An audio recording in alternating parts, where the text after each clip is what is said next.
বোমা, বোমা, আজকে অনেক রোদ্দুর তো ভাবলাম তুমি প্রচন্ড কাজে ব্যস্ত থাকো, এই রোদের মধ্যে যাতায়াত করো, এই শরবতটা আজকে বাড়ি দিলাম, এটা তুমি খেও। কিন্তু বাবা এসবের আমার কিসের দরকার ছিল, নাই আনতে পারতেন। আচ্ছা ঠিক আছে, আমার না অনেক লেট হয়ে যাচ্ছে, আমি এবার আসছি। আচ্ছা মা, এসো। আজকে তুমি কোথায় যাও আমি দেখতে চাই।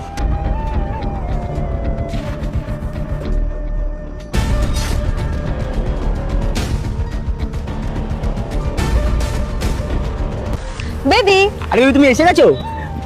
বলছি শোনো না, তোমার আজকে এত আসতে লেট হলো? আরে তোমার হাতে এটা কি? এটা তো বুড়োটাই দিয়েছিল, বললো এত গরমে শরবত নিয়ে যাও, তোমার শরীর ভালো থাকবে। আরে ফুটো কি করে হয়ে গেছে আমি নিজেও জানি। যদি আসছিলে হয়তো কোথাও লেগে ফুটো হয়ে গেছে। বলছি শোনো না, আর কতদিন এরকম লুকিয়ে লুকিয়ে দেখা করবো বলো তো? অনেকদিন তো হলো, তুমি তোমার বরকে ডিভোর্স দাও, আমি আমার বউকে ডিভোর্স দিই, তারপর দুজন মিলে খুব এনজয় করবো। আচ্ছা হ্যাঁ বাবু। আল্লাহর নামটি দেখে যে এড়িয়ে যাবে তার মনের ইচ্ছা কখনোই পূরণ হবে না। তাই আল্লাহর এই নামটির জন্য একটি লাইক এবং সাবস্ক্রাইব করে যাও। একটা তোকে লোকেশন পাঠাচ্ছি, তুই শিগগিরই এই লোকেশনে চলে আয়।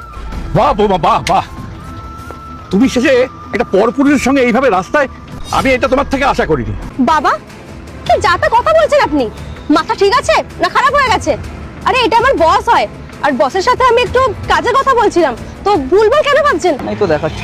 আরে বাবা, শ্রুতি এখানে কি করতে ডাকলে আমাকে? তুমি কি করছো এখানে? তোমার তো এখন অফিসে থাকার কথা, হঠাৎ করে ডাকলে কেন? তোর বউ অফিসে না গিয়ে বসের সঙ্গে থাইল্যান্ড যাওয়ার প্ল্যান করছে, দেখ নিজের চোখে দেখ। আমি তখন থেকে দেখে যাচ্ছি, আপনি জানা তাই বলে যাচ্ছেন। চুপ হও, আমি এখানে একটা মিটিং এ এসেছিলাম, তো স্যারের সাথে একটু কথা বলছিলাম, উনি আমাকে এখানে ড্রপ করে দিত, আর সেটাকেই বাড়ি চুরি বাবা তোমায় বলেছে, তো আমি কি করতে পারি? এক মিনিট, আমি কিছুই বুঝতে পারছি না, বাবা খুলে বলো তো তুমি। আমি জানতাম বৌমা তুমি এই কথাই বলবে, তাই জন্য আমি সমস্ত কিছু ভিডিও করে রেখেছি, এই দেখ। এগুলো কি শ্রুতি?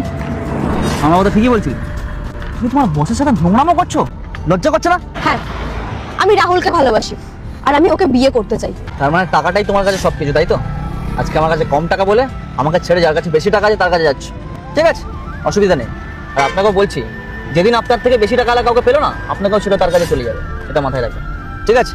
ডিভোর্স পেপারটা তোমার বাড়িতে পৌঁছে যাবে, চিন্তা নেই। চলো বাবা।